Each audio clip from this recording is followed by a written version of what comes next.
Could be us. So back to what I was saying. Could be us. పొగ తాగటం, మద్యం సేవించటం ఆరోగ్యానికి హానికరం. Smoking, drinking injurious to health. So Bhupalpally area వివిధ గనుల నుంచి వచ్చినటువంటి 0 to 5 జనరల్ అసిస్టెంట్స్ మరి ఇక్కడ చూస్తే జనరల్ అసిస్టెంట్స్ అండ్ బదిలీ workers male and female employees చాలా మంది అయిపోయారు.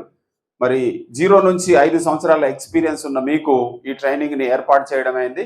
ఇంటర్నల్ సేఫ్టీ ఆర్గనైజేషన్ అంతర్గత రక్షణ విభాగం నుంచి మీ యొక్క స్కిల్స్ ని, మీ కెపాసిటీని బిల్డ్ చేయడానికి నిర్దేశించింది ఈ ట్రైనింగ్. ఎస్ఎంపి మీద సేఫ్టీ మేనేజ్మెంట్ ప్లాన్ ఇంప్లిమెంటేషన్ ఎట్లా చేయాలి, గనుల్లో మనం ఎట్లా ప్రమాదాలు తగ్గించాలి అనే విషయం మీద మీకు 2 days ట్రైనింగ్ ప్రోగ్రామ్ ని ఏర్పాటు చేయడం జరిగింది. ఆల్మోస్ట్ కంపెనీ మొత్తంలో మరి ఇప్పటి వరకు మీ బ్యాచ్ తో కలిపి 40 బ్యాచెస్ ని మేము ఏర్పాటు చేయడం జరిగింది. ట్రైనింగ్ అనేది చాలా ఇంపార్టెంట్.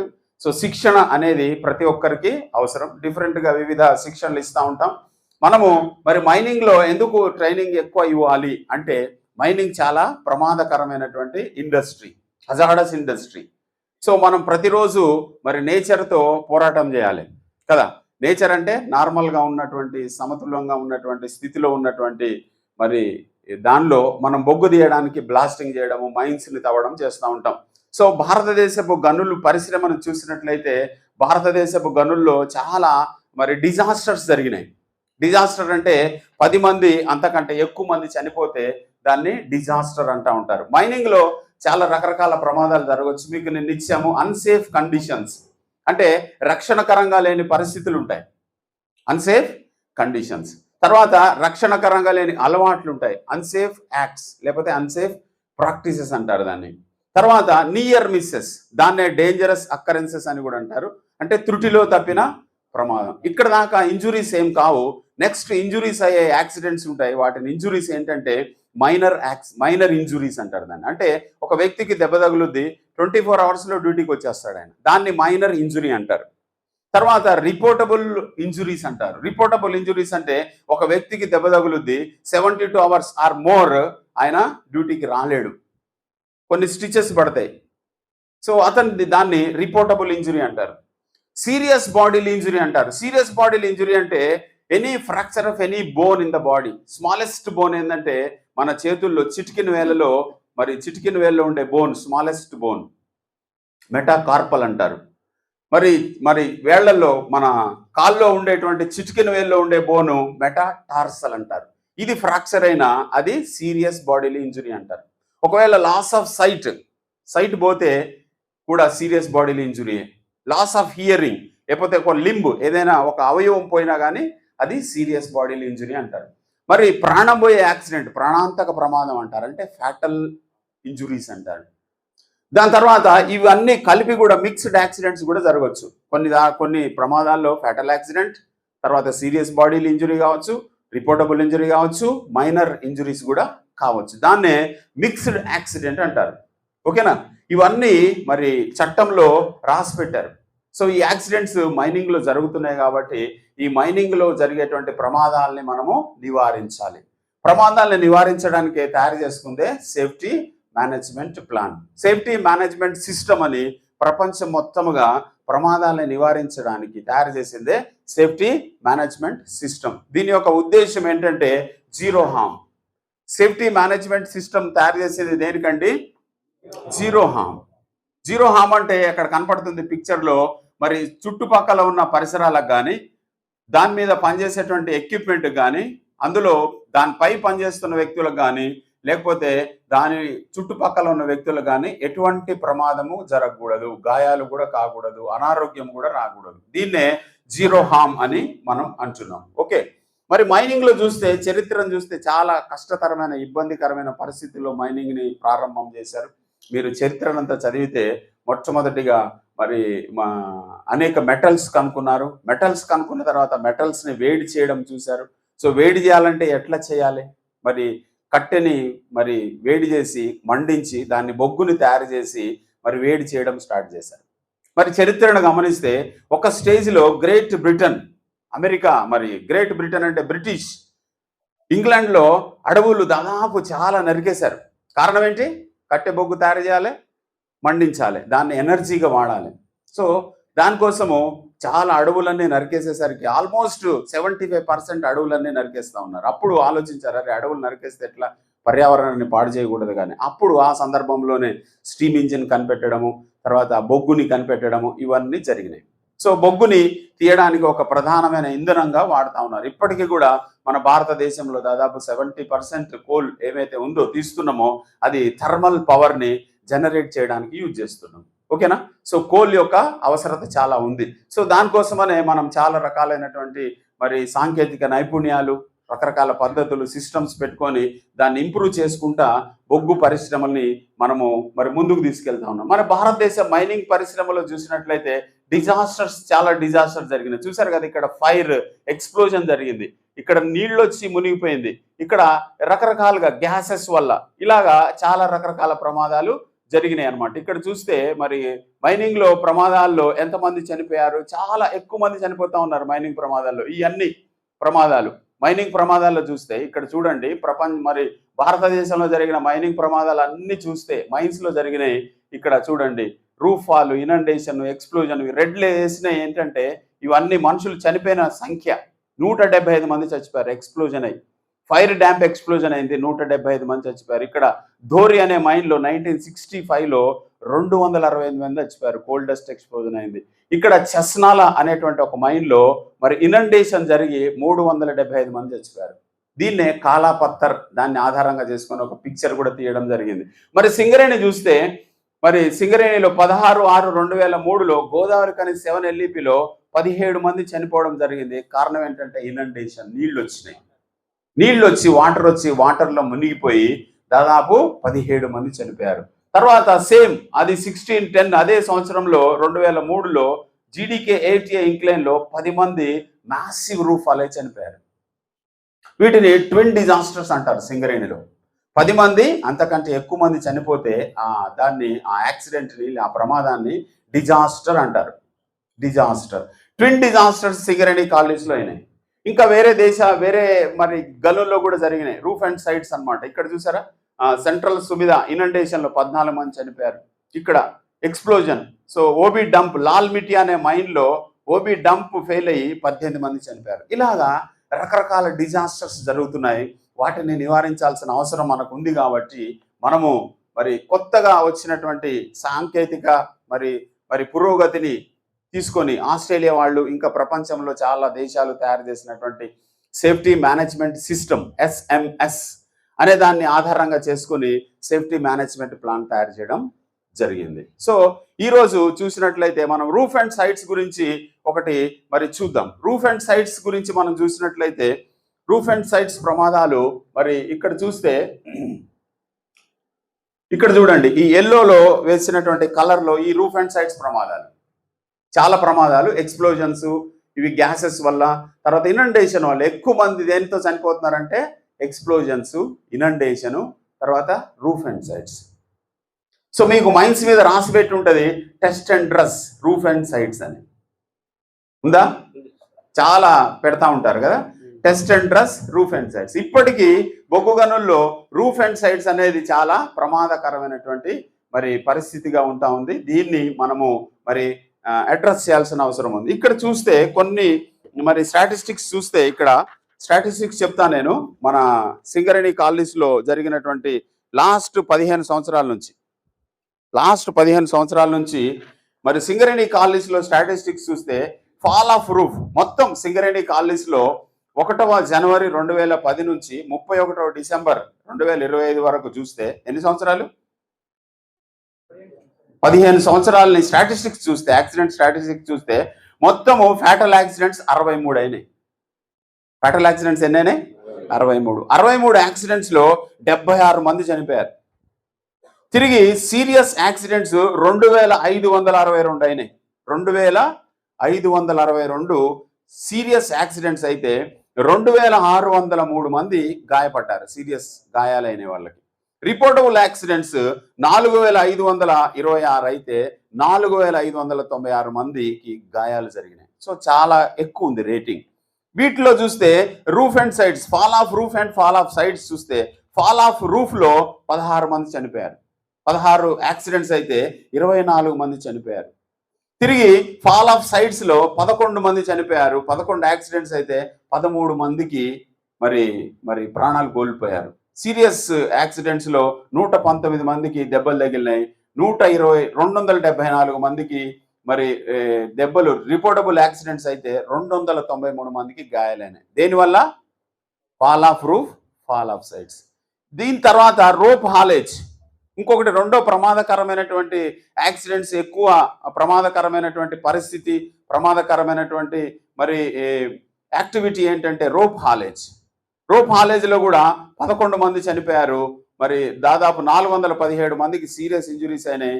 రిపోర్టబుల్ 314 అయినాయి. దాని తర్వాత ఫాల్ ఆఫ్ పర్సన్స్, మనుషులు జారిపడడం వల్ల దాదాపుగా 4 ఫ్యాటల్ యాక్సిడెంట్స్ అయినాయి. 807 సీరియస్ ఇంజురీస్ అయినాయి. దాదాపు 1534 మందికి రిపోర్టబుల్ ఇంజురీస్ అయినాయి. ఫాల్ ఆఫ్ ఆబ్జెక్ట్స్, ఇతర ఆబ్జెక్ట్స్ మనుషుల మీద పడడం వల్ల కూడా ఇది కూడా బాగా ఎక్కువ ఉంది. దాదాపుగా 2 ఫ్యాటల్ యాక్సిడెంట్స్ అయినాయి. 522 మందికి రిపోర్టబుల్ ఇంజురీస్ అయినాయి, సీరియస్ ఇంజురీస్ అయినాయి. 1159 మందికి దెబ్బలు తగిలినాయి, రిపోర్టబుల్ ఇంజురీస్ అయినాయి. అంటే మన సింగరేణిలో మనం ఇంకా చాలా జాగ్రత్తలు తీసుకున్నప్పటికీ fall of roof, fall of sides, rope haulage, ఇంకా చెప్పాలంటే fall of persons, fall of ఆబ్జెక్ట్స్లో ఎక్కువ ప్రమాదాలు జరుగుతూ ఉన్నాయి. సో వీటిని నివారించాల్సిన అవసరం ఉంది. కాబట్టి ఈరోజు మనం రూఫ్ అండ్ సైట్స్ గురించి, ఎందుకంటే ఇక్కడ ఎక్కువ అండర్ గ్రౌండ్ గనులు ఉన్నాయి కాబట్టి ఈ గనుల్లో జరిగేటువంటి ఈ ప్రమాదాలని మనము చూద్దాం. రూఫ్ అండ్ సైట్స్ గురించి చూద్దాం. Roof and sides. సో ఎందుకని రూఫ్ అండ్ సైట్స్ని మనము ప్రమాదంగా పరిణమించాలంటే చాలామంది చనిపోయారు. సేఫ్టీ మేనేజ్మెంట్ సిస్టమ్ ఏం చెప్తుందంటే మనం చాలా ఎనర్జీస్ని వాడుతున్నాం. ఏం వాడుతున్నాం? ప్రతిదీ ఎనర్జీనే కదా. మనం తీసుకునే ఆహారం దగ్గర నుంచి ప్రపంచంలో అన్నీ ఉన్నాయి. న్యాచురల్ ఎనర్జీస్ ఉన్నాయి, మ్యాన్ మేడ్ ఎనర్జీస్ కూడా ఉన్నాయి. న్యాచురల్ ఎనర్జీస్ అంటే పంచభూతాలు అంటారు. మ్యాన్ మేడ్ ఎనర్జీస్ అంటే మన పని కోసం వాటి ఎనర్జీస్ అన్ని వాడుకుంటున్నాం. సో ఈ 2 ఎనర్జీస్ వాటి ప్రభావం మన మీద చూపిస్తుంది. సో దాన్ని మనం అర్థం చేసుకొని సరైనటువంటి విధానంలో తయారు చేసుకుందే సేఫ్టీ మేనేజ్మెంట్ ప్లాన్. సో దానిలో ముఖ్య భాగం ఏంటంటే హజార్డ్ని గుర్తుపట్టాలి. హజార్డ్ అంటే ఒక ప్రమాదకరమైన వనరు, ఒక ప్రమాద కారకము, లేకపోతే ఒక ప్రమాదకరమైన పరిస్థితి. దాన్నే హజార్డ్ అంటారు. అంటే చుట్టూ ఉన్న పర్యావరణాన్ని కానీ, అందులో ఉన్న ఆస్తిపాస్తులకు కానీ, అందులో ఉన్న వ్యక్తుల ప్రాణాలకు కానీ, ఆరోగ్యానికి కానీ నష్టాన్ని కలుగజేసే దాన్ని ఏమంటారు? హజార్డ్ అంటారు. మన చుట్టూ హజార్డ్స్ ఉన్నాయి. చుట్టూ న్యాచురల్ హజార్డ్స్ ఉన్నాయి, మ్యాన్ మేడ్ హజార్డ్స్ కూడా ఉన్నాయి. ఎలక్ట్రిసిటీ మనం తయారు చేసుకున్నాం, it is a man made hazard. Thunderstorm, పిడుగుపడ్డము, అది న్యాచురల్ హజార్డ్. దాన్ని ఆపొచ్చా? కానీ ఎలక్ట్రిసిటీ మనకేం చేయకుండా చేయాలంటే మనం జాగ్రత్తలు పాటించవచ్చు. సో ఆ హజార్డ్ రిస్క్గా మారకుండా, రిస్క్ అంటే ఏంటంటే ప్రమాదము. ప్రతి హజార్డ్ రిస్క్గా మారే అవకాశం ఉంది సరైన జాగ్రత్తలు తీసుకోకపోతే. సో ఇక్కడ కూడా రూఫ్ అండ్ సైట్స్ అనేది ఒక హజార్డ్. స్ట్రాటా కంట్రోల్ అంటారు దీన్ని. అండర్ గ్రౌండ్లో అయితే రూఫ్ అండ్ సైట్స్ అంటాము. ఓపెన్ కాస్ట్లో అయితే స్లోప్ స్టెబిలిటీ అంటాం. బెంచెస్ ఉంటాయి కదా, బెంచెస్ లాగా చేస్తాం మనం కిందికి వెళ్ళేటప్పుడు. సో దిగుడు బావి అంటాం. పాత రోజుల్లో దిగుడు బావి లాగా ఉండేది, దాన్నే ఇప్పుడు బెంచెస్ అంటాం. అలాగా బెంచెస్ చేసి బెంచెస్గా మనం ఇంత హైట్ ఇంత విడ్త్ ఉండాలని, డంప్ చేసేటప్పుడు డంప్ హైట్ ఇంత ఉండాలి, విడ్త్ ఇంత ఉండాలని చాలా ప్రికాషన్స్ అవన్నీ కూడా తీసుకుంటాం. ఇప్పుడు మారినటువంటి చట్టాలకు అనుగుణంగా ఓపెన్ కాస్ట్ మైన్ అయితే సైంటిఫిక్ స్టడీ చేసి మైన్ని వాళ్ళ రిపోర్ట్ ప్రకారంగా మనం డిజైన్ చేయాలి. అలాగే అండర్ గ్రౌండ్ మైన్స్లో కూడా సైంటిఫిక్ స్టడీ చేపించి రూఫ్ అండ్ సైట్స్ విషయంలో మనం జాగ్రత్తలు తీసుకోవాలి. ఇక్కడ చూసారు కదా, రూఫ్ మనం సపోర్ట్ చేస్తే పడిపోతా ఉంది. రూఫ్ అండ్ సైట్స్ని మనము చాలా జాగ్రత్తగా పరిశీలించాలి. రూఫ్ అండ్ సైట్స్ రిస్క్ ఉంది, అది ఒక హజార్డ్, అది రిస్క్గా మారే అవకాశం ఉంది, ప్రమాదంగా మారే అవకాశం ఉంది. సో దాన్ని ఏం చేయాలి? మొట్టమొదటిగా ఐడెంటిఫై చేయాలి, దాన్ని గుర్తించాలి. దాని తర్వాత ఎంతవరకు అది మనకి డ్యామేజ్ చేస్తుంది అనే దాన్ని అసెస్మెంట్ చేయాలి, అంటే అంచనా వేయాలి. అంచనా వేయడంతో పాటు రివ్యూ చేయాలి, కూర్చొని దాన్ని కంట్రోల్ కూడా చేయాలి. వీలైతే దాన్ని మొత్తం నివారించడానికి ప్రయత్నం చేయాలి, తగ్గించడానికి. దాని తర్వాత అవసరమైతే అప్పుడప్పుడు దాన్ని రెగ్యులర్గా మానిటర్ కూడా చేయాలి. So important. సో ఇక్కడ చూసినట్లయితే హజార్డ్ మేనేజ్మెంట్లో మొట్టమొదటి ఇంపార్టెంట్ పాయింట్ ఏంటంటే the most important thing to come out of the mine is a miner. మైన్లో పనిచేసేటువంటి ప్రతి వ్యక్తి సేఫ్గా పైకి రావాలి. అది సూపర్వైజర్ కావచ్చు, ఆఫీసర్ కావచ్చు, కార్మికులు కావచ్చు, ఎనీ డిసిగ్నేషన్ పర్సన్. మైన్లోకి వెళ్ళిన వ్యక్తి మళ్ళీ తిరిగి క్షేమంగా పైకి రావాలి. అది మన ఉద్దేశం అనమాట. దానికోసమే ఈ అంతా ఇన్ని ట్రైనింగ్లు ఇవన్నీ ఎస్ఎంపి కూడా. ఓకే, సో ఇక్కడ చూసినట్లయితే మరి ఇక్కడ మనము కొన్ని స్టాండర్డ్స్ ఉన్నాయి ఈ రిస్క్ మేనేజ్మెంట్ ప్రాసెస్కి. ఆస్ట్రేలియా, న్యూజిలాండ్, ఇంటర్నేషనల్, ఐఎస్ఓ చాలా రకాలైన స్టాండర్డ్స్ ఉన్నాయి. అవన్నీ అనుసరించి మనం ఎస్ఎంపిని తయారు చేయడం జరిగింది. ఇక్కడ చూడండి, హజార్డ్స్ని గుర్తుపట్టాలి. వర్క్ ప్లేస్లో హజార్డ్స్ని ఎట్లా గుర్తించాలి. ఇక్కడ చూశారు కదా, ఇక్కడ చాలా మంది పని చేస్తూ ఉన్నారు, కానీ ఒకరికి పొంతన లేకుండా పనిచేస్తూ ఉన్నారు. అన్సేఫ్ కండిషన్స్ ఉన్నాయి, అన్సేఫ్ యాక్ట్స్ చేస్తూ ఉన్నారు, అన్సేఫ్ మైండ్ కూడా అక్కడ మనకి కనబడతా ఉంది. ఈయన నిచ్చెనెక్కుతా ఉన్నాడు, ఈయన టూల్ బాక్స్ జిప్ పెట్టుకోలేదు, ఓపెన్ చేశాడు, ఈయన హెల్మెట్ పెట్టుకోలేదు, ఈయన మీద పడుతున్నాయి. ఈమె నడుచుకుంటూ వస్తూ ఉంది, ఇక్కడ ఒక మ్యాన్ హోల్ లాగా ఉంది, ఇందులో పడే అవకాశం ఉంది. ఈయన పెద్ద లాంగ్ బార్ తీసుకొస్తా ఉన్నాడు, ఈయన లేపుతా ఉన్నాడు, ఇవన్నీ పైన పడిపోయే అవకాశం ఉంటుంది. ఇక్కడ పర్సన్స్ చూసినట్లయితే ఈయన మరి ఆన్ చేసి పెట్టాడు, ఈయన షర్ట్కి అది కాలే అవకాశం ఉంది. ఇక్కడ అన్ని స్పిల్లేజ్ అయిపోయినాయి కదా. ఈయన మరి తన హ్యామర్ని ఇసిరేస్తున్నాడు. సో ఇక్కడ చూస్తే చాలా హెపాజార్డస్గా, అంటే ఇష్టం ఉన్నట్టుగా పనిచేస్తూ ఉన్నారు అక్కడ పనిచేసేవాళ్ళు. సో అలాగ పనిచేస్తే తప్పకుండా ప్రమాదం జరిగే అవకాశం ఉంటుంది. అవన్నీ హజార్డ్సే, రిస్క్గా మారే అవకాశం ఉంటుంది. సో ఇప్పుడు మనం రూఫ్ అండ్ సైడ్స్కి చూద్దాం. రూఫ్ అండ్ సైడ్స్ ఎందుకని ప్రమాదం? కారణం మనం చూసాం కదా, చాలా మంది వ్యక్తులు చనిపోయారు. సింగరేణి కాలేజ్లో కూడా జీడీకే 8A మైన్లో మ్యాసివ్ రూఫ్ ఫాల్ అయ్యి 10 మంది చనిపోవడం జరిగింది. సో దాన్ని మొట్టమొదటిగా అడ్రస్ చేద్దాం. ఇట్లా రూఫ్ ఉందనుకోండి, రకరకాల లేయర్స్లో ఉంటుంది. మనం ఎప్పుడైతే కొంచెం గ్యాలరీ రోడ్ తీస్తామో, ఇలాగ తీస్తామో, అవన్నీ తిరిగి సెటిల్ అయిపోతూ ఉంటాయి. ఒక్కొక్క లేయర్ కిందికి వస్తూ ఉంటుంది. అది డెప్త్ ఎక్కువయ్యే కొద్ది చాలా మనకి మరి సమస్యలు వస్తూ ఉంటాయి. స్ట్రాటా డెప్త్ ఎక్కువయ్యే కొద్ది 300 మీటర్లు, 500 మీటర్లు, ఇంకా దానికంటే ఎక్కువ వెళ్తూ ఉంటే చాలా ప్రాబ్లమ్స్ వస్తాయి. 7LEP మరి ALP మైన్లో 500 మీటర్ల కంటే ఎక్కువ డెప్త్లో మనం పనిచేస్తూ ఉన్నాం. పైనుండే కవర్ అంతా యాక్ట్ చేస్తూ ఉంటుంది. దానిపైన OB డంప్స్ ఉన్నాయి, OC2కి సంబంధించిన డంప్స్ ఉన్నాయి. అవి దాని యొక్క ప్రెషర్ ఎగ్జర్ట్ అవుతూ ఉంటుంది. సో ఇలాగా మరి చాలా సమస్య ఉంటుంది రూఫ్ అండ్ సైడ్స్ని కంట్రోల్ చేయడం. రూఫ్ ఫాల్ అయిపోతూ ఉంటుంది. సో దీన్ని మనము కంట్రోల్ చేయాలంటే ఎట్లా? ఇక్కడ చూస్తే కొన్ని యాక్సిడెంట్స్ని చూడొచ్చు రూఫ్ అండ్ సైడ్స్ వల్ల.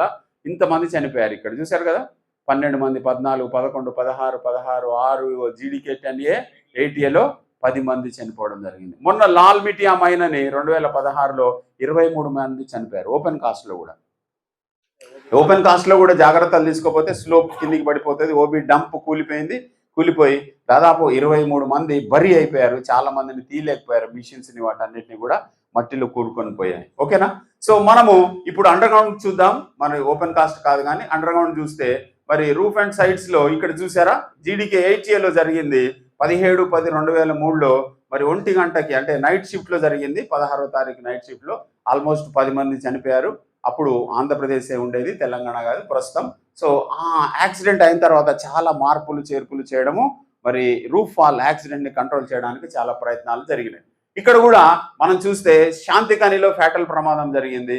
శాంతికనిలో 13 ఏప్రిల్లో ఒక ఫ్యాటల్ ప్రమాదం జరిగింది. RK5లో జరిగింది, RK7లో జరిగింది, RKNTలో జరిగింది. కొన్ని ప్రమాదాలని మనము చర్చిద్దాం. అంటే మీకు ఐడియా కోసము కొన్ని ఫొటోస్తో సహా మీకు మరి చూపిస్తా ఉన్నాం. కారణం ఏంటంటే మీరు దాన్ని చూసి ఇంకా మీ మైండ్స్లో అట్లా జరగకుండా చూసుకోవడానికి ప్రయత్నం చేయండి. చూడండి, శాంతికని మైన్లో జరిగినటువంటి ప్రమాద ఫోటో. ఇది ఒక టన్నల్ని డ్రైవ్ చేస్తూ ఉన్నారు. టన్నల్ డ్రైవ్ చేస్తూ ఉంటే అక్కడ జస్ట్ ఈ చిన్న పీస్ పడిందనమాట. చిన్న స్టోన్ పీస్ లేయర్ ఎంత, అది 0.12 మీటర్స్ ఇంటూ 0.8 ఇంటూ 0.16 స్టోను ఇక్కడ. అంటే దీన్ని నివారించాలంటే ఏం చేయాల్సి వచ్చేది? డ్రెస్సింగ్ చేస్తే సరిపోయేది కదా. టన్నల్లో బ్లాస్టింగ్ చేశారు, రూప్ బోల్ట్స్ వేస్తున్నారు, కొంచెము ఆ పోర్షన్ అంతా డ్రెస్సింగ్ చేస్తే బాగుండేది. అంటే ఎక్కువ ప్రమాదాలు ఎందుకు జరుగుతున్నాయి అని చూస్తే అంతకుముందు సరైనటువంటి సైంటిఫిక్ రీసెర్చ్ లేక, సరైన సపోర్టింగ్ సిస్టమ్ లేక రకరకాలుగా జరిగాయి. మనం సైంటిఫిక్ సిస్టమ్స్ని అడాప్ట్ చేసుకున్న తర్వాత మరి చాలా ప్రమాదాలని నివారించవచ్చు. ఇది చూసారు కదా, ఇది జస్ట్ మరి రూఫ్ని డ్రెస్సింగ్ చేయకపోవడం వల్ల జరిగినటువంటి ప్రమాదం. ఇది సపోర్ట్ పర్సనల్ అని, ఆయన జనరల్ మజ్దూర్గా ఉన్నాడు, సపోర్ట్ పర్సనల్గా యాక్టింగ్ వెళ్ళాడు, ఆయన చనిపోవడం జరిగింది. Fatal accident. ఇది ఒక మ్యాసివ్ రూఫ్ ఫాల్ అయింది. శాంతికరి మైన్లో మ్యాసివ్ రూఫ్ ఫాల్. ఇక్కడ చూశారు కదా, ఇదంతా పడిపోయింది అనమాట. ఇంకా మీకు ఫోటో చూపిస్తే మంచిగా అర్థమైంది. చూడండి, అట్లా ఫాల్ అయింది. మ్యాసివ్ రూఫ్ ఫాల్ అయింది. ఇందులో 3 వ్యక్తులు చనిపోయారు. సపోర్ట్ మెన్ ఒక ఆయన, మేసన్ టింబర్ మెన్ ఒక ఆయన, ఒక మేసన్ ఒక ఆయన. శాంతికన్లో దాదాపు 3 చనిపోవడం జరిగింది. అంటే మ్యాసివ్ రూఫ్ ఫాల్ జరిగింది. చూడండి, దానికి సంబంధించిన పిక్స్. మైన్ నుండి బయటకు వచ్చేటప్పుడు కొందరు 52 లెవెల్ 1 డిప్ జంక్షన్లో నీళ్ల పంపు వద్ద ఉన్నప్పుడు సడన్ గా పెద్ద మొత్తంలో మ్యాసివ్ రూఫ్ ఫాల్ జరిగి అక్కడ ఉన్న 3 వ్యక్తులు చనిపోయారు. ఒక్కొక్కరికి గాయాలు, ఒక్కరికి రిపోర్టబుల్ గాయాలే. 3 పర్సన్స్ చనిపోయారు. చాలా మ్యాసివ్ స్టోన్ ని తీయాల్సి వచ్చింది. తీసిన తర్వాతనే వాళ్ళ బాడీని రికవరీ చేయడం జరిగింది. ఓకేనా? సో ఇక్కడ ఈ చూడండి, ఇది RK5 ఇంక్లైన్ లో డిపిల్లరింగ్ ప్యానల్ అది విత్ డ్రాయింగ్ చేస్తా ఉన్నారు. విత్ డ్రాయింగ్ చేస్తూ ఉంటే ఒక దిమ్మెని తీయాలి కదా. విత్ డ్రాయింగ్ అంటే దిమ్మెలు దాంట్లో తీస్తాం. ఇక్కడ టిమ్మర్ మెల్, సపోర్ట్ మెల్ కొంతమంది ఉండొచ్చు, మిగతా వాళ్ళు రెగ్యులర్గా కూడా పోతుండొచ్చు.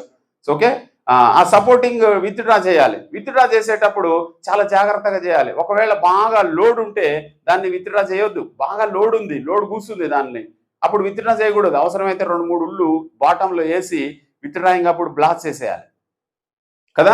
సో బాగా అది లోడ్ ఉన్నా కానీ వాళ్ళు ఏం చేశారంటే విత్ డ్రాయింగ్ చేయడానికి ట్రై చేశారు.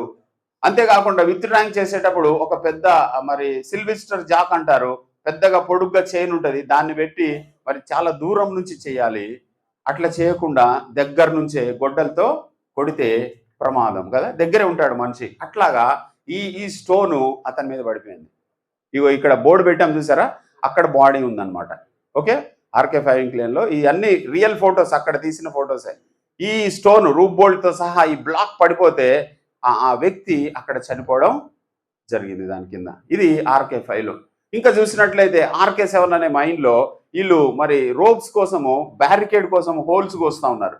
బ్యారికేడ్ కోసం రోప్స్ వేస్తాం కదా, రోప్స్ వేసి మనము మొత్తము బ్యారికేడ్ కోసము తయారు చేస్తాం, జాలీలాగా అల్లి దాన్ని మరి తడికలు అవన్నీ వేసి చేస్తాం కదా. అట్లా బ్యారికేడ్ చేసే ముందు వీళ్ళు జస్ట్ ఈ పోర్షన్ పడిందండి, దీన్ని డ్రెస్సింగ్ చేసుకోలే. ఏం చేయలే? డ్రెస్సింగ్ చేసుకోలే. డ్రెస్సింగ్ ఎందుకు చేసుకోలే? లోపల నీళ్లు ఉన్నాయి, బురద ఉంది కదా అని మరి నిర్లక్ష్యం చేశారు. దానివల్ల జస్ట్ ఆయన ఒంగోని మిషన్ ఏదో చేస్తా ఉన్నాడు, అప్పుడు సడన్ గా ఆ పీస్ చూసాం కదా, కలర్ వేసిన పీస్ అతని మీద పడింది, అతను చనిపోయాడు. సో దీన్ని నివారించాలంటే పని చేయడానికి ముందు రూఫ్ టెస్టింగ్, డ్రెస్సింగ్ చేయకపోవడం. ఇప్పటికీ మనం అన్ని మైన్స్ లో పెడుతున్నాం, బోర్డులు పెడుతున్నాం, test and dress roof and sides, test and dress roof and sides. So testing చేసుకోవాలి. డల్ సౌండ్ వస్తే మనకు తెలుస్తుంది, ఒకవేళ విడిసి ఉంటే మనకు తెలుస్తుంది, ఏమైనా లేయర్స్ లూజ్ ఉంటే వాటిని మనం డ్రెస్సింగ్ చేసుకోవాలి సింపుల్గా కదా. ఇక్కడ ఈ యాక్సిడెంట్లో కూడా అదే ప్రమాదంలో చనిపోవడం జరిగింది. ఇక్కడ చూసినట్లయితే రోప్స్ చూస్తే సైడ్లో ఇక్కడ దాకా వేశారు, దీనిపైన ఇంకా రోప్ వేయలేదు. సో సపోర్ట్ చేయని పోర్షన్ ఇదంతా, ఈ రెడ్ మార్కులో చేసింది సపోర్ట్ చేయని పోర్షన్. ఈ కింద రోప్ ఉంది. సో ఫస్ట్ షిఫ్ట్లో, మిడిల్ షిఫ్ట్లో ఒక సర్దార్ వచ్చాడు, ఇటువైపు వెళ్తా ఉన్నాడు, ఇటువైపు SDL కింద నుంచి వస్తూ ఉంటే జస్ట్ ఇక్కడ నిలబడ్డాడు అంతే. ఆ టైంలో అది అతని మీద పడిపోయింది. చూడండి, అంత బొగ్గు ఫాల్ అయిన కోల్ ఇది. ఇక్కడ నిలబడ్డాడు అనమాట ఆయన. SDL వస్తూ ఉంటే ఇట్లా వచ్చి మరి బయటకి బొగ్గు తీసుకొస్తా ఉంది, SDLకి ప్లేస్ ఇద్దామని జస్ట్ సైడ్కి వెళ్ళి నిలబడ్డాడు. ఆ టైంలోనే ఆ పైన పోర్షన్ ఇందాక చూశారు కదా, ఆ పోర్షన్ కోల్ పడిపోయింది ఆయన మీద పడిపోతే ఆయన చనిపోవడం జరిగింది. కారణం ఏంటి? డ్రెస్సింగ్ చేసుకోపోవడం. కంపల్సరీ డ్రెస్సింగ్ అనేది చాలా బేసిక్ అనమాట. చాలా చాలా చాలా ఇక్కడ చూస్తే మరి ఏమి అంశాల్లో మనం జాగ్రత్తలు తీసుకోవాలి. స్కాంప్ అని తయారు చేశారు, స్టాటా కంట్రోల్ అండ్ మానిటరింగ్ ప్లాన్ అని. చట్టం ఏం చెప్తుందంటే స్కాంప్ అంటుంది. ఇంతకుముందు సిస్టమాటిక్ సపోర్ట్ ప్లాన్ అనేవాళ్ళు, సిస్టమాటిక్ సపోర్ట్ రూల్స్ అనేవాళ్ళు. ఇప్పుడు మరి చట్టాలన్నీ చేంజ్ అయినాయి. మన మైండ్లో పరిస్థితులన్నీ మనమే స్టడీ చేసి, సైంటిఫిక్ స్టడీ చేపించి మనం దాని ప్రకారంగా వాళ్ళు ఇచ్చినటువంటి సలహాల ప్రకారంగా మనం సపోర్ట్ ప్లాన్ తయారు చేసుకోవాలి. దాన్నే స్కాంప్ అంటున్నాం. స్కాంప్ తయారు చేసుకొని మరి ఎక్కడ దిమ్మెలు పెట్టాలి, ఎక్కడ దాట్లు పెట్టాలి, రూప్ బోల్టింగ్ ఎక్కడ వేయాలి, ఎంత స్పేస్లో వేయాలి, జంక్షన్స్లో ఎట్లా కట్టాలి, కార్నర్స్లో ఎట్లా పెట్టాలి, ఇవన్నీ మనమే డిజైన్ చేసుకొని DCMS వాళ్ళకి పంపిస్తే, రీజనల్ ఇన్స్పెక్టర్కి పంపిస్తే వాళ్ళు ఏమైనా మార్పులు చేర్పులు చేస్తారు, లేదంటే దాన్ని అలాగే అనుమతిస్తారు. దాన్ని మనమే ఇంప్లిమెంట్ చేయాల్సిన అవసరం ఉంది. దానికి సంబంధించిన ట్రైనింగ్ కూడా ఇవ్వాలి. స్టాటా కంట్రోల్లో నిపుణత చాలా అవసరం. సో ఇక్కడ చూస్తే మనము మరి సేఫ్ ప్రొడక్షన్ రావాలంటే ఇక్కడ మీరు ఒకటి చూడొచ్చు. సేఫ్ ప్రొడక్షన్ రావాలంటే ఏం కావాలి మనకి? సేఫ్ ప్రొడక్షన్ రావాలంటే ఏం కావాలి? కాంపిటెంట్ పర్సన్స్ ఉండాలి. అంటే ఆ సంబంధించినటువంటి పనిలో సరైన అర్హత కలిగిన, అనుభవం కలిగిన వ్యక్తులు ఉండాలి, నిపుణత కలిగిన వ్యక్తులు ఉండాలి. దాన్నే అందుకే కాంపిటెంట్ పర్సన్ అంటారు. సో మరి అటువంటి వ్యక్తులు కావాలి. దానికోసమనే ట్రైనింగ్ ఇస్తాం, ఎగ్జామ్స్ పెడతాం, చాలా చాలా చేస్తూ ఉంటాం. అంతేకాకుండా ఫిట్ ఫర్ పర్పస్ ఎక్విప్మెంట్, నువ్వు ఏదైతే పనికి చేస్తా ఉన్నావో ఆ పనికి సంబంధించిన ఎక్విప్మెంట్ ఎలా ఉండాలి? ఫిట్గా ఉండాలి. ఒక సబ్బలు ఉంది, నువ్వు జస్ట్ ఎత్తుగా ఉంది, జస్ట్ 4 ఫీట్ల సబ్బలు సరిపోద్దా? 6 ఫీట్ సబ్బలతో చేయాలి, లేదంటే బంటంతో చేయాలి. చాలామంది తక్కువ సబ్బలతో చేయడం వల్ల దెబ్బలు తగులుతాయి. సో ఇట్లా ఆ సబ్బల మించి జారి ఆ బొగ్గుని మీదికి కూడా రావచ్చు. కాబట్టి అది జారకుండా ఉండడానికి ఒక రింగ్ వేయాలి దాని దగ్గర. సో ఇవన్నీ జాగ్రత్తలు తీసుకోవాలి. ఫిట్ ఫర్ పర్పస్ ఎక్విప్మెంట్ ఉండాలి. దాని తర్వాత అంతేకాదు పని పద్ధతి ఉండాలి, ఎలాగ పని చేయాలి. ఈ 2 బాగానే ఉన్నాయి. కాంపిటెంట్ పర్సన్ ఉన్నాడు, మంచిదే. అర్హత కలిగిన, నైపుణ్యత కలిగిన వ్యక్తి ఉన్నాడు, ఆరోగ్యకరమైన వ్యక్తి ఉన్నాడు, మరి శిక్షణ పొందిన వ్యక్తి ఉన్నాడు, బరాబరే. నువ్వు పనిచేసే ఎక్విప్మెంట్ కూడా బాగానే ఉంది. కానీ సరైన పద్ధతిలో పనిచేయకపోతే ప్రమాదం జరిగే అవకాశం ఉంది. అప్పుడు చుట్టూ ఉంది చూడండి, ఒక ఎన్విరాన్మెంట్ క్రియేట్ అవుతుంది, అది కంట్రోల్డ్ ఎన్విరాన్మెంట్ అంటారు. ఈ 3 బాగుంటే అది కంట్రోల్డ్ ఎన్విరాన్మెంట్ అంటారు. అప్పుడు మాత్రమే సేఫ్ ప్రొడక్షన్ వస్తుంది. ఒకవేళ ఈ 3 ఏదైనా ఇబ్బంది కలిగితే, ఏదైనా మరి పొరపాటు జరిగితే ఆ ఎన్విరాన్మెంట్ చుట్టూ అన్కంట్రోల్డ్ ఎన్విరాన్మెంట్ అయిపోతుంది. అన్కంట్రోల్డ్ ఎన్విరాన్మెంట్ అయిపోతుంది. అంటే స్టీరింగ్ మనం వదిలేసినట్టు, స్టీరింగ్ని వదిలేసినట్టు. బైక్ మీద వెళ్తా ఉంటే హ్యాండిల్ వదిలేస్తే కంట్రోల్ ఉంటుందా? కార్లో స్టీరింగ్ని వదిలేస్తే కంట్రోల్ ఉంటుందా? ఉండదు కదా. Same thing will happen. So uncontrolled environment అవుతుంది, అప్పుడు యాక్సిడెంట్ జరగడానికి ప్రమాదం ఉంది. సేఫ్ వర్క్ ప్రాక్టీసెస్ అంటారు, SOPs అంటారు. Safe operating procedures, standard operating procedures, code of practices అని చాలా మనం తయారు చేయడం జరిగింది. ఒక మిషన్కి కానీ ఒక పద్ధతికి కానీ తయారు చేసింది కోడ్ ఆఫ్ ప్రాక్టీస్ అంటారు. టోటల్గా ఆ మిషన్ వచ్చినప్పటి నుంచి ఆ మిషన్ మన దగ్గర నుంచి వెళ్ళిపోయేదాకా, లేకపోతే సర్వేడ్ ఆఫ్ చేసేదాకా తయారు చేసిందే code of practice. Code of ప్రాక్టీస్లో భాగమే సేఫ్ ఆపరేటింగ్ ప్రొసీజర్స్. పర్సన్స్ ఎట్లా పనిచేయాలి, ఎట్లా పనులు చేయాలి, ఫిటర్ ఏం పని చేయాలి, ఎలక్ట్రీషియన్ ఏం పని చేయాలి, ఓవర్మెన్ ఏం పని చేయాలి, సర్దార్ ఏం పని చేయాలి, ఓకే, మజ్దూర్స్ ఏం పని చేయాలి, రోప్ స్లైసర్ ఏం పని చేయాలి, ఇట్లా రకరకాలుగా మనం రాసి అందరికి ఇస్తున్నాం, అందరికీ చెప్తున్నాం, చదివిస్తున్నాం, అందరికీ అర్థమయ్యేలాగా కూడా చేస్తూ ఉన్నాం. Safe operating procedures. ఇక్కడ చూస్తే tarp, trigger action response plan అంటారు. అంటే ముందే మన ఎక్స్పీరియన్స్ని బట్టి ఇంత దిగితే, రూఫ్ ఇన్ని MM వస్తే ఇంత మనము అలర్ట్ కావాలి, పడే అవకాశం ఉందని మనం అసెస్మెంట్ చేస్తారు. సేఫ్టీ ఆఫీసరు వాళ్ళకి సంబంధించిన స్టాటా మానిటరింగ్ క్రూ చేస్తారు, చేసి అందరికీ చెప్తారు. అదే రీతిగా మరి ప్రతి అమావాస్య రోజు, పౌర్ణమి రోజు కూడా భూమిలో ఉన్నటువంటి కదలికలు డిఫరెంట్గా ఉంటాయి. కాబట్టి అప్పుడు కూడా ఆ రోజు రాసి పెడతారు మైన్ మీద, ఈ రోజు అమావాస్య, పౌర్ణిమ అని. మరి అట్లా అలర్ట్ చేస్తారు పీపుల్ని. కన్వర్జెన్స్ని మనం కొలవాలి, రూప్ బోల్ట్స్ వేయడం, రూప్ బోల్ట్స్ టెస్టింగ్ చేయడం, టెంపరీ సపోర్ట్స్ పెట్టుకోవడం. సో విత్డ్రాయల్ టైంలో చాలా జాగ్రత్తలు పాటించడం. ఇంకా ఇండ్యూస్డ్ బ్లాస్టింగ్ చేయడం. మీ దగ్గర కేవింగ్ ప్యానల్స్ లేవన్నట్టుండే, కేవింగ్ ప్యానల్స్లో అయితే ఇండ్యూస్డ్ బ్లాస్టింగ్, ఏదైతే రూఫ్ హోల్ తీసేసామో అందులో హోల్స్ వేసి మనం డ్రిల్లింగ్ చేసి ఆ ఇండ్యూస్డ్ బ్లాస్ట్ని మరి బ్రేక్ చేద్దాం. గో ఫెడ్జ్ సపోర్ట్స్ మనం చక్కగా పెట్టడం, go breaker line supports, bolts పెట్టడం. ఎయిర్ బ్లాస్ట్ స్టేషన్ అనేది చాలా ఇంపార్టెంట్. మరి అసెంబ్లీ పాయింట్స్ని అండర్ గ్రౌండ్లో చేయడం. ట్రైనింగ్ అండ్ రీట్రైనింగ్, అందరికీ ట్రైనింగ్ అండ్ రీట్రైనింగ్ ఇవ్వడం.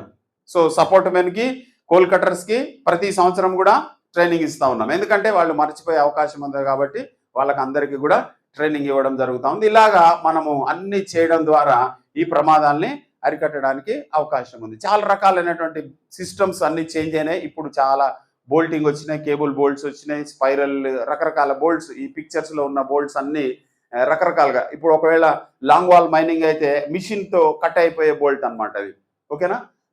అది ఫైబర్ బోల్ట్స్ అంటారు, ఫైబర్ ప్లాస్టిక్ బోల్ట్స్. అంటే మిషన్కి ఏమి డ్యామేజ్ కాకుండా జస్ట్ కట్ అయిపోతుంది, కానీ అది చాలా స్ట్రెంగ్త్ ఆపుతుంది అనమాట. ఇట్లాంటి బోల్టింగ్ సిస్టమ్, మానిటరింగ్ సిస్టమ్స్ వచ్చినాయి. ఇవన్నీ కూడా టెల్స్ అంటారు, రకరకాల మానిటరింగ్ సిస్టమ్స్ కూడా వచ్చినాయి. ఇవన్నీ కూడా మనం చేయాల్సిన అవసరం ఉన్నది. ఇవన్నీ డిఫరెంట్ మైన్లో డిఫరెంట్గా మరి ఆ వాతావరణాన్ని బట్టి ఆ మైండ్లో ఉన్నటువంటి సైట్ స్పెసిఫిక్ కండిషన్స్ని బట్టి మనము మరి ఆ ట్రిగ్గర్ వాల్యూస్ని ఎంత వస్తే ఎంత డేంజర్ అనేది. మెకనైజ్డ్ డిపిల్లరింగ్లో మోడరేట్ స్టాండ్ స్టోన్ ఉంటే 5 mm ట్రిగ్గర్ వాల్యూ. ఒకవేళ బ్లాస్టింగ్ గ్యాలరీ లేదు మన దగ్గర, అది 25 mm వస్తాయి.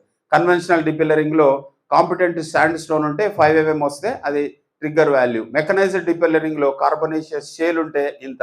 ఇలాగ మెకనైజ్డ్ డిపిల్లరింగ్లో మోడరేట్ స్టాండ్ స్టోన్ ఉంటే ఇంత. అక్కడ మరి ఆ మైండ్లో సేఫ్టీ ఆఫీసరు, దానికి సంబంధించిన మేనేజర్ వాళ్ళంతా ఇవి తయారు చేసి పెడతారు. మీరు కూడా అవగాహన కలిగి ఇంత వచ్చిందంటే ఈరోజు ఫాల్ వచ్చే అవకాశం ఉందని మనం జాగ్రత్తలు తీసుకోవాలి.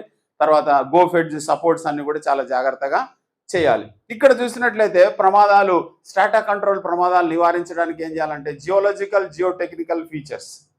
జియోలాజికల్ డిస్టర్బెన్సెస్ ఉంటాయి, ఒక్కొక్కసారి మరి ఫాల్ట్స్ ఉంటాయి, రకరకాల ప్రాబ్లమ్స్ ఉంటాయి. అంటే బొగ్గు ఫామ్ అయ్యేటప్పుడు రకరకాలుగా డిస్టర్బెన్సెస్ వల్ల అవి మరి డిస్టర్బ్ అవుతూ ఉంటాయి. వాటిని జియోలాజికల్ డిస్టర్బెన్సెస్ అంటారు. వాటిని చాలా జాగ్రత్తగా పరిశీలించాలి. FER freshly exposed roof. ఒక ఫేస్ ఉంది, నువ్వు బ్లాస్ట్ చేస్తే 1 మీటర్ ప్రోగ్రెస్ వస్తుంది, అది చాలా డేంజర్ అనమాట. ఫ్రెష్గా ఎక్స్పోజ్ అయింది కాబట్టి అది కిందకి రావడానికి అవకాశం ఉంటుంది. కాబట్టి దానికి ఇమ్మీడియట్గా మనం సపోర్టింగ్ చేయాలి. ఇంత పాత రోజుల్లో అయితే అటువంటి సిస్టమ్స్ లేవు, కానీ ఇప్పుడు రూఫ్ బోల్టింగ్ సిస్టమ్ వచ్చింది. మనం ఇమ్మీడియట్గా రూఫ్ బోల్ట్ చేసేసి మరి మనకి నిర్ధారించినటువంటి స్పేసింగ్లో రూఫ్ బోల్టింగ్ చేయాలి. మరి డిపిల్లరింగ్ వర్కింగ్స్, కేవింగ్ మెథడ్లో అయితే రూఫ్ అండ్ సైడ్స్ ఫాల్ అయ్యే అవకాశం ఉంది డిపిల్లరింగ్ ప్యానల్స్లో. స్టోయింగ్ మెథడ్లో కూడా రూఫ్ అండ్ సైడ్స్ని జాగ్రత్తలు తీసుకోవాలి. సో స్టోయింగ్ మెథడ్లో కూడా ఎక్కువ మరి వాయిడ్స్ లేకుండా ఎప్పటికప్పుడు స్టోయింగ్ చేస్తూ ఉండాలి. ఒకవేళ ఎక్కువ వాయిడ్స్ ఉంటే అది కేవింగ్ ప్యానల్ లాగే సమానం. నువ్వు ఎప్పటికప్పుడు స్టోయింగ్ చేయకపోతే వాయిడ్స్ ఎక్కువ ఉంటే, 2 అంతకంటే ఎక్కువ ఉంటే అది చాలా డేంజర్ అనమాట. అది కూడా మనం చూసుకుంటూ ఉండాలి. మరి సపోర్టెడ్ ఏరియాస్లో కూడా రూఫ్ అండ్ సైడ్స్ ఫాల్ అయ్యే అవకాశం ఉంటుంది. నువ్వు సపోర్ట్ చేసావు ఓకే, కానీ ఎందుకు చాలా రోజులు అవుతా ఉంది కాబట్టి ఆక్సిడేషన్ అవుతుంది, పిల్లర్స్ మీద స్ట్రెంగ్త్ పెరుగుతుంది, మరి ప్రెషర్ పడుతుంది, కాబట్టి గాలి వెళ్తూ ఉంటుంది, ఆక్సిడేషన్ అవుతూ ఉంటుంది, లూజ్ అవుతూ ఉంటుంది. అప్పుడప్పుడు మీరు ట్రావెలింగ్ రోడ్లు వెళ్ళేటప్పుడు కొన్ని పరదాలు లూజ్ అయి ఉంటా ఉంటాయి, దాన్ని డ్రెస్సింగ్ చేస్తూ ఉంటాం మనం. ఎందుకు? గాలి పోతూ ఉంది ఆల్రెడీ, సో ఆక్సిడేషన్ అవుతూ ఉంటుంది. కోల్కి ఒక గుణం ఉంది, ఆక్సిడేషన్ అవుతూ ఉంటుంది, గాలిలో ఉన్న ఆక్సిజన్ పీల్చుకొని అది మండుతుంది, ఒక స్పాంటేనియస్ కంబషన్ అంటారు దాన్ని. సో ఇలాగా మరి సపోర్టెడ్ ఏరియాలో కూడా రూఫ్ అండ్ సైడ్ ఫాల్ అయ్యే అవకాశం ఉంది. రూఫ్ అండ్ సైడ్స్లో కూడా లోకలైజ్డ్ డిస్టర్బెన్సెస్, ఒక రూఫ్ సైడ్ ఉంటే మనం వెళ్తూ ఉంటే ఒక దగ్గర ఒక సడన్గా డిస్టర్బెన్స్ రావచ్చు. అప్పటిదాకా బాగానే ఉంది, అప్పుడు సడన్గా మనకు డిస్టర్బెన్స్ రావచ్చు. కాబట్టి ఫేస్ ముందుకు వెళ్తూ ఉంటే ఏముందో మనకు తెలియదు, కాబట్టి చాలా జాగ్రత్తలు మనము పాటించాల్సిన అవసరం ఉంది. రూఫ్ అండ్ సైడ్స్ అనేది చాలా చాలా ఇంపార్టెంట్. సో ఒక్కొక్కసారి సరైనటువంటి వనరులు, మనకి సంబంధించిన సపోర్ట్ మెటీరియల్ లేకపోవచ్చు, సరైన పద్ధతులు, మానిటరింగ్ మెకానిజం సరైన అవగాహన లేకపోవచ్చు, మానిటరింగ్ మెకానిజం మీద నిర్లక్ష్యం, లేకపోతే మనస్ఫూర్తిగా అవిధేయత చూపించడం, ఇవి కూడా కారణాలు కావచ్చు. సో ఇవన్నీ వాటన్నిటిని కూడా మనం జాగ్రత్తగా చూసుకుంటూ అండర్గ్రౌండ్ మైన్స్లో రూఫ్ అండ్ సైడ్స్ని చాలా జాగ్రత్తగా డీల్ చేస్తే మనకి ప్రమాదాలు జరగకుండా ఉంటాయి. సో దీన్ని నివారించడానికి మనం ఏం చేయాలంటే మరి సేఫ్టీ మేనేజ్మెంట్ ప్లాన్ తయారు చేసుకున్నాం. మీకు ఒక షీట్ చూపిస్తాను, ఆ షీట్ ఎలాగ తయారు చేసామో చూపిస్తాను మీకు. చూడండి, ఇది roof and sides HIRA sheet అంటారు. హీరా అంటే hazard identification and risk assessment. Hazard అంటే ఏంటి? ఒక ప్రమాదకరమైన కారకం, ప్రమాదం జరగడానికి కారణమైంది. All energies are hazards. Roof and sides ఎందుకు హజార్డు? అది కింద పడుతుంది. కింద ఎందుకు పడుతుంది? గ్రావిటీ. బాత్రూంలో మనం జారిపోతాం, ఎందుకు జారుతాం? గ్రావిటీ. మన బ్యాలెన్స్ అవుట్ అయింది, గ్రావిటీ. సో గ్రావిటీతో కిందికి వచ్చేస్తుంది. సో రూఫ్ అండ్ సైడ్స్ పడే అవకాశం ఉంది కాబట్టి మనం డిస్టర్బ్ చేస్తున్నాం. ఈక్విలిబ్రియం అంటాం, సమతులమైనటువంటి స్థితిలో ఉన్నటువంటి ఆ యొక్క స్ట్రేటాని మనం డిస్టర్బ్ చేస్తున్నాం. కాబట్టి ఆ లేయర్స్ ఏవైతే ఉన్నాయో మళ్ళీ రీసెట్ కావడానికి, కిందికి రావడానికి ప్రయత్నం చేస్తూ ఉంటాయి. సో అప్పుడు అది కిందకి పడిపోద్ది, ఒక స్టేజ్ దాకా ఆపుద్ది, తర్వాత పడిపోద్ది. ఇక్కడ చూసాము మనం హీరా షీట్. హీరా అంటే హజార్డ్ని ఐడెంటిఫై చేసాం. ఇక్కడ హజార్డ్ని ఐడెంటిఫై చేసి దానికి స్కోర్ ఇచ్చాం, ఇంత ఉంటే ఇంత అని. ఆ స్కోర్స్ అన్ని మీకు మరి సేఫ్టీ మేనేజ్మెంట్ ప్లాన్లో తయారు చేసి పెట్టాము. మీకు అంత మరి డీప్గా చెప్పట్లేదు. ఇక్కడ చూస్తే మరి తర్వాత హీరా తర్వాత మరి మీకు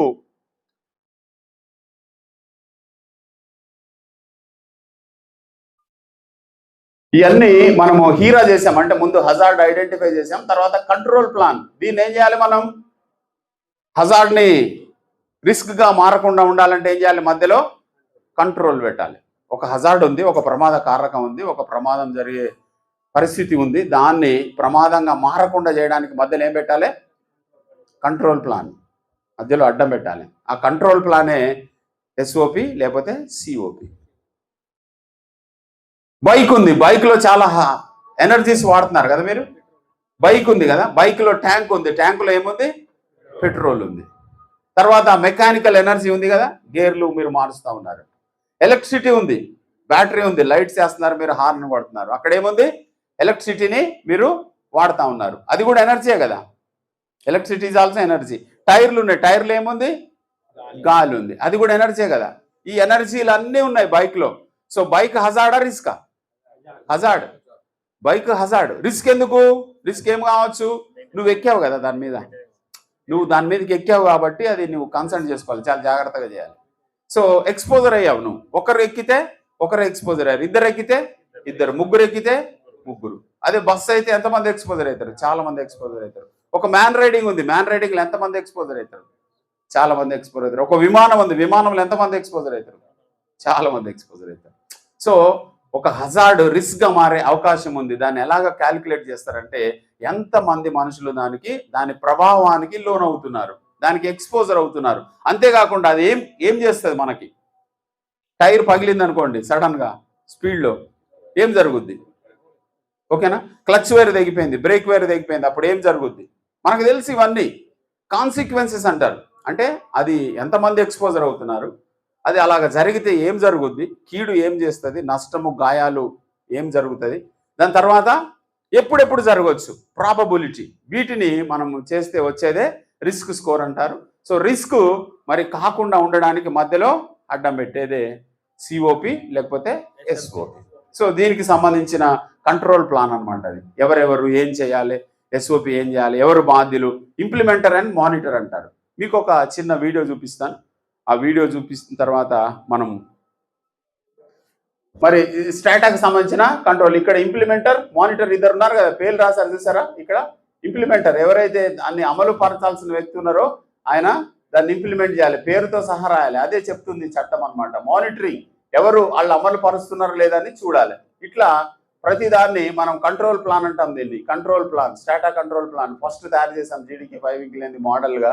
అందులో అన్ని రాస్తాం మనం, దేని ప్రకారం ఏ రెగ్యులేషన్ ప్రకారం దాన్ని చేయాలి, ఎస్ఓపి నంబర్ ఏం తయారు చేశారు, పర్మిషన్ కండిషన్లు ఏమి ఇచ్చారు, ఇవన్నిటిని మనము పాటిస్తూ ఉంటే వీటిని జాగ్రత్తగా అమలు పరిస్తే మనము రూఫ్ అండ్ సైడ్స్ ప్రమాదాలని టోటల్గా నివారించవచ్చు, చాలా జాగ్రత్తగా పనిచేయవచ్చు. బేసిక్ ఏంటంటే రూఫ్ అండ్ సైడ్స్ని డ్రెస్సింగ్ చేసుకోవాలి. మీరు ఈ మధ్యలో చూసే ఉండొచ్చు, పోయిన సంవత్సరంలో ఒక ఎస్డిఎల్ ఆపరేటర్ బ్లాస్టింగ్ అయింది. అది డిపిల్లరింగ్ ప్యానల్. సో అక్కడికి వెళ్ళి మరి ఎస్డిఎల్తో బొగ్గుని జస్ట్ పుష్ చేశాడు. మళ్ళీ అది కొంచెం జామ్ అయింది, బకెట్ జామ్ అయితే అది తీసి క్లియర్ చేసి మళ్ళీ ఎస్డిఎల్లో ఎక్కి దాన్ని ఎత్తుదామనే సమయంలో తనకి ఎస్డిఎల్కి మధ్యలో ఉన్న సైడ్ ఆ షేల్ అంతా విడిచింది. ఆ మధ్యలో తనకి మధ్యలో జామ్ అయిపోయాడు. ఎస్డిఎల్కిను ఆ షేల్కి మధ్యలో జామ్ అయ్యి అతనికి పెల్విస్ దగ్గర ఇంజురీస్ జరిగి అతను చనిపోవడం జరిగింది పోయిన సంవత్సరం. దానికి సింపుల్ కారణం ఏంటంటే డ్రెస్సింగ్ చేసుకుంటే సరిపోయేది. రూఫ్ అండ్ సైడ్స్ని ఎప్పుడు కూడా మీరు అండర్గ్రౌండ్లో మరి చూడాల్సిన జాగ్రత్త ఏంటంటే రూఫ్ అండ్ సైడ్స్ని డ్రెస్సింగ్ చేసుకోవాలి. మీరు చూసే ఉంటారు ఎస్ఆర్పి 3A మైన్లో దాదాపుగా ఒక పెద్ద బ్లాక్ పడిపోయింది. పెద్ద బ్లాక్ అంటే 8 మీటర్ల పొడుగు, దాదాపు 4 మీటర్ల వెడల్పు, దాదాపు 3 మీటర్ల మందం ఉన్నటువంటి ఒక సైడు మరి రూఫ్ పడిపోయింది, మ్యాసివ్ రూఫ్ పడిపోయింది, ఒక బ్లాక్ లాగా. జస్ట్ వాళ్ళు ట్రాక్ లైన్ కోసము దగాయించడానికి బ్లాస్టింగ్ చేశారు. ఒకసారి ఎక్కువ హోల్స్ బ్లాస్టింగ్ చేయడం వల్ల అక్కడ పక్కన ఉన్న స్టాటా అంతా డిస్టర్బ్ అయ్యి ఒకసారి పడిపోయింది. మీకు ఇచ్చి ఉంటారు ఒక టీంకి, ఎవరికైనా ఇచ్చారా? ఎనాలిసిస్ చేశారా మీరు? మీకు ఇచ్చారా? ఎస్ఆర్పి 3 యాక్సిడెంట్ అయినా మీకు ఇచ్చింది అదేనా? ఎంతమంది చనిపోయారు? అందులో 4 చనిపోయారు. దానికి టెంపరీ సపోర్ట్ పెట్టుకోవాలి. ఎప్పుడైనా కానీ సపోర్టింగ్ చేసేటప్పుడు టెంపరీగా సపోర్ట్ చేసుకోవాలి, కంపల్సరీ. చేసుకున్న తర్వాత టెంపరీ సపోర్ట్ చేసుకుంటే ఏమవుతుంది? దాన్ని ఇషారా దాటు అంటారు మన భాషలో. పాత రోజుల్లో ఇషారా దాటు అంటారు. డిపిల్లరింగ్ కానీ డెవలప్మెంట్ కానీ ఎక్కడైనా నువ్వు సపోర్టింగ్ చేసేటప్పుడు కొన్ని దాట్లు కొన్ని దిమ్మెలు వేసుకోవాలి. సో నిన్ను కాపాడడానికి ఒకవేళ ఇషారా దాట్ అంటే ఏమైతుంది, ఒకవేళ ప్రెషర్ కానీ ఏదైనా వస్తే అది కిందకి కూరుకుపోవడం, లేకపోతే దాన్ని టోపీ చెక్ అంటారు కదా, పైన లిడ్ పగిలిపోవడం, లేకపోతే వెడ్జ్ పగిలిపోవడం, చప్పుడు రావడం, చిట్ చిట్ చిట్ చిట్ అంటా ఉంటే నీకు తెలిసిపోతూ ఉంటుంది పైనుంచి రూఫ్ సమ్ ప్రెషర్ వస్తూ ఉంది అని. అది మనకి ఇండికేషన్ అనమాట. ఇండికేషన్ ప్రాప్ అంటారు ఇంగ్లీష్లో, తెలుగులో ఇషారా దాటు అంటారు. అది వస్తే మనం ఇమీడియట్గా మనం తప్పించుకొని వెళ్ళిపోవచ్చు. సో అక్కడ అట్లాంటి సపోర్ట్ వాళ్ళు ఏమీ చేసుకోకుండా బాగా అనుభవం ఉంది కదా అని, ముగ్గురు టింబర్మెన్లు చాలా అనుభవం ఉంది వాళ్ళకి.